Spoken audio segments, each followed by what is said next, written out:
Schedule right now. We got Mako Mining coming up. Akiba Leisman, the CEO, is joining us in a couple seconds here, followed by Skeena Resources, and then we'll have the closing keynote by Joe Mazumdar. He's going to give us an update on how to invest in junior mining in general. It's a follow-up to the presentation he gave in July. Now, Akiba, thanks for joining us this morning. I hope you're well. It's good to see you again, and please go ahead. Great. So welcome, everybody. My name is Akiba Leisman. I'm the CEO of Mako Mining. And the way that I like to describe what we're doing in northern Nicaragua is three things. We're actually in the middle of building what will be the world's highest grade open pit only mine. And you can see in this slide on the cover part of our presentation what we're doing right now. This is a picture from approximately 5 weeks ago. As of today, our plant that you see on the left is approximately 80% done. Our tailings that you see in the middle is approximately 40–45% done. And the mine that you see on the right is currently being mined in the high grade. And over the course of the next week or so, I'm going to be reporting the first mine reconciliation data coming from that mine, which will demonstrate that this is indeed the world's highest grade open pit only mine. This plant is currently being designed for a 500 ton per day capacity rate, which brings us into project number 2, in that we made a discovery a few kilometers to the south of San Albino, an area called Las Conchitas. And we have now permits to expand production to 1,000 tons a day, provided that we are able to bring Las Conchitas online, which we're aiming to do by the end of 2022. So all of that plant that you see on the left, with minor modifications, is capable of being expanded to 1,000 tons a day with very limited CapEx in order to get to that level. And that brings us to the third project, which is, we do believe that we're sitting on an orogenic gold mining camp over here. This morning, I reported some regional prospecting results, which shows that the San Albino vein, which you see on the right of this screen over here, and I'll explain a little bit further in this presentation, clearly continues for multi-kilometers. In fact, we've now prospected and found samples in no less than 6.7 kilometers of potential strike. And to put that in perspective, the mine that you see on your screen right now is only about 300 meters of that strike length. So a little bit about Mako and what distinguishes us from the rest of the junior market is that we do have a controlling shareholder, a company that I used to work for, Wexford Capital, which owns currently approximately 56% of the issued and outstanding stock of Mako.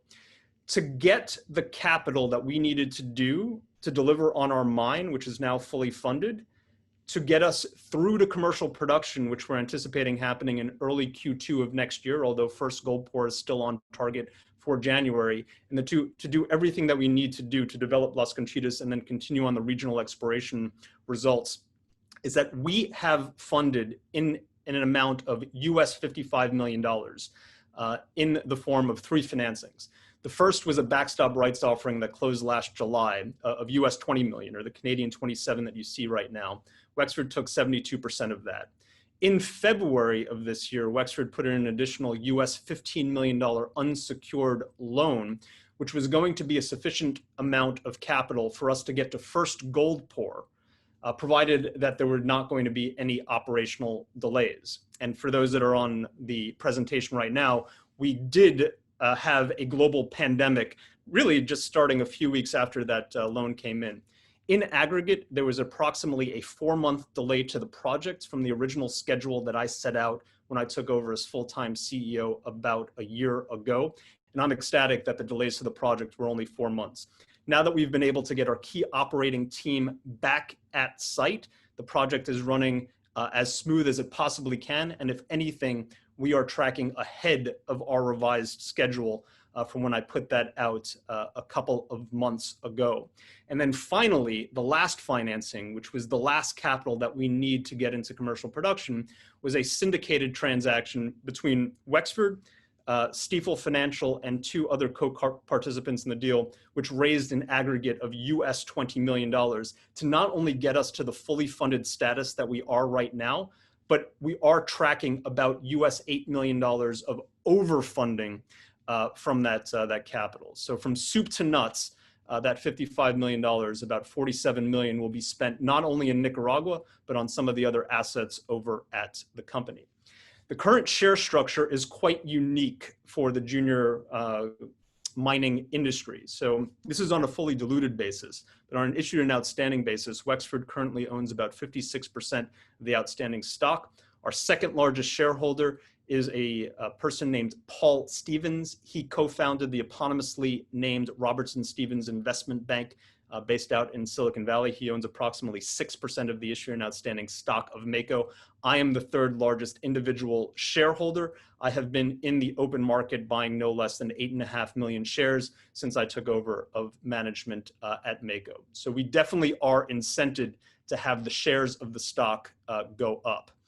Our operating team is centered around our chief operating officer, a person by the name of Jesse Munoz. He and his family used to own and operate a full service engineering, procurement, and construction management firm. We have onboarded him and his key employees as employees of Mako. Them and their team have developed no less than 7 different small and medium scale mines in the Americas over the course of the last 15 years, inclusive of commissioning mining projects in Central America, all of Panama, Costa Rica, as well as Nicaragua proper, where we operate. Now, the reason why I took over as full-time CEO just a little over a year ago today are the results that are coming out of the mine. Now, remember, this is an open pit mine. We are going to be mining this exclusively from an open pit perspective. I do not know of any open pit operation that have been putting out exploration results like these. To highlight some of them, last September, where we hit 50.78 grams over 5.1 meters. That is true width. That particular intersection occurred approximately 30 meters from surface. We are currently developing the area in and around that drill hole such that we are going to be mining that area in very early next year. Now remember, our project is about 80% built. We have been mining the high grade, inclusive of some of these drill holes that you see on the screen right now, for the last 2 months. Over the course of the next week or so, I'm going to be reporting true mine reconciliation data that will demonstrate that we are indeed mining what will be the highest grade open pit only mine in the world. Now, on top of that, we have an exploration asset just a few kilometers to the south of San Albino, an area called Las Conchitas. And you can see some of the results that we've had over at Las Conchitas as well. For instance, on June 15th, where we hit 23 grams over 5.5 meters. And again, that is a true width intersection. And all of this occurs less than 30 meters from surface.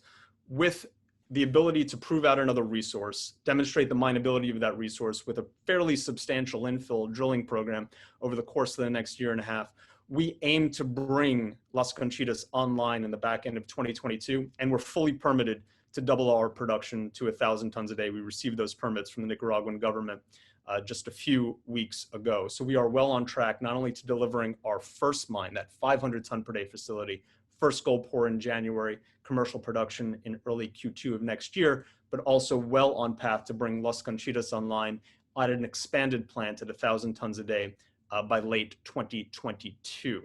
Now, a little bit about San Albino and where we are located. We are about a 5-hour drive from the capital city of Managua. San Albino is a very important historical mine for Nicaragua. The birthplace of the original Nicaraguan revolution actually occurred at our mine back in 1926.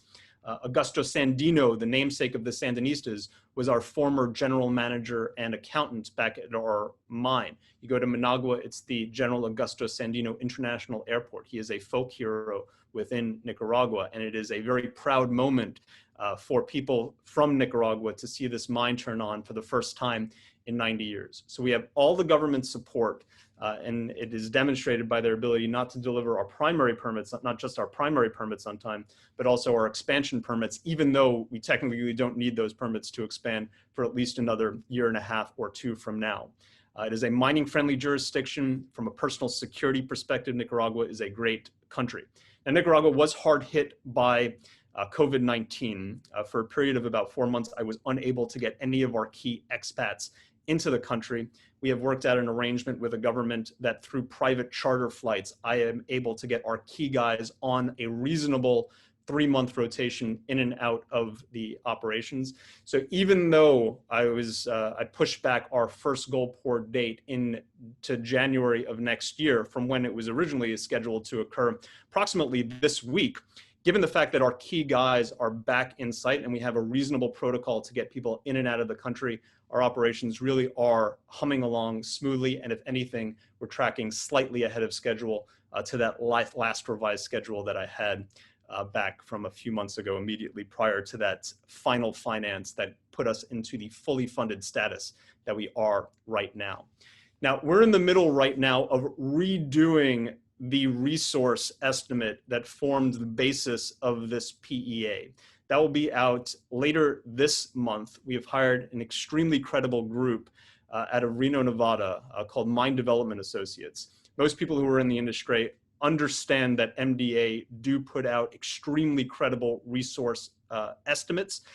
We are operating under the assumption that the resource that gets put out to replace this resource should be used as an investor as a conservative estimate for what we think that the mine will deliver, which is one of the reasons why having that reconciliation data coming out over the course of the next week or so is important. It will demonstrate that this updated resource that will go out should be viewed by an investor as a conservative approach, unlike the resource that formed the basis of this PEA.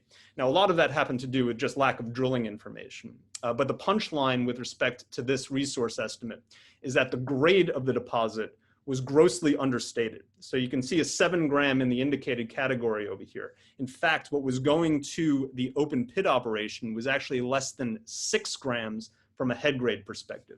That grade is going to go way up when we report not only the resource estimate, but the real mine data that's coming out of the mine right now. Having said that, the tonnage of the deposit is going to go way down in terms of where we are and how we're going to be looking at this initial 500 ton per day project. And again, only on 300 meters of strike relative to a land package that is in the multiple tens of kilometers in terms of what we have in terms of strike potential.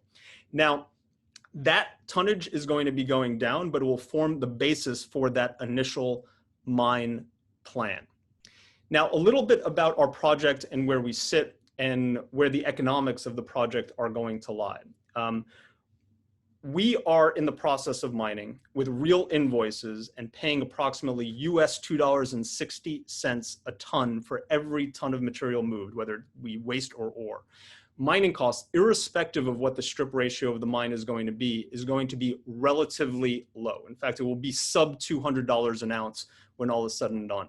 On top of that, our processing costs, when everything is stabilized with the carbon and leach plant that we're building right now, will settle out at approximately $60 a ton. This will be one of the lowest cost operations on the planet relative to the head grades that we're delivering right now in front of our mill. In fact, we've turned our crusher on. And then this will form the basis of that initial project that we're working on, that 500 ton per day facility that will give us the cash flow to expand it to 1,000 tons a day by bringing Las Conchitas online, and then eventually to start proving out what we do think is an orogenic gold mining belt. Now, just a little bit about our land package and how it exists right now. So as the crow flies, you can see what we've developed over here in terms of concession ownership. And this is including concessions that were granted by the government going back for over a decade, as well as concessions that we strategically acquired since I took over as CEO last year, and inclusive of that Puerto Rios concession that we announced some regional results on. That San Albino, that inner blob that you see over here, is going to be delineating a resource only on approximately 300 meters of strike. Now, we have also have a well-advanced that we are certain is going to be a second deposit over at Las Conchitas. We aim to announce a maiden resource on Las Conchitas sometime next year, and then infill it to the tune of about 70,000 meters over the course of the next year and a half, and then to be mining it at 1,000 tons a day by late 2022.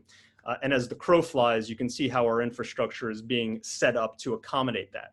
And then lastly, just in terms of what distinguishes the geology that we have versus some of the other orogenic narrow vein quartz-hosted systems that exist around the world. It really is the dip of the deposit. Our veins are situated on a 20 to 30 degree dip. It allows us the ability to open pit this.